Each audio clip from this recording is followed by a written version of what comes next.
بسم اللہ الرحمن الرحیم۔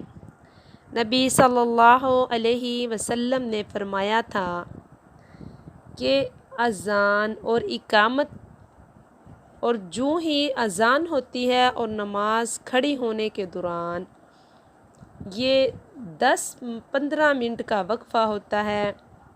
آپ صلی اللہ علیہ وسلم نے فرمایا تھا جس کا مفہوم یہ ہے کہ جو اس کے دوران یہ دعا پڑھ لے گا، اللہم انی اسألک العفو والعافیہ فی الدنیا والآخرہ، جو 3 دفعہ اس دعا کو پڑھ لے گا اس کو 4 اللہ انعام دیں گے۔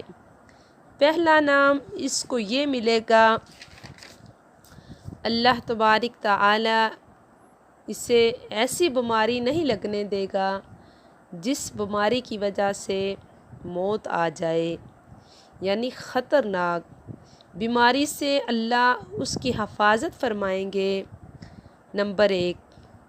نمبر 2، اللہ تبارک تعالی اس کو تنہائی کے گناہ سے بچائیں گے، اللہ تنہائی میں اس کی حفاظت فرمائیں گے۔ نمبر 3، دنیا کے ظالم لوگوں سے اس کا واسطہ ہی نہیں پڑے گا، ظالموں کو اس سے دور رکھیں گے۔ نمبر 4، اس کو بغیر محنت کے اللہ تعالیٰ آسان روزی دے گا۔ سبحان اللہ۔ جو یہ 4 عمل کر لے گا انشاءاللہ تعالی اللہ تبارک و تعالی بے شمار رزق عطا فرما دے گا۔ ویڈیو اچھی لگے تو لائک کریں اور سبسکرائب کرنا نہ بھولیں۔ جزاک اللہ۔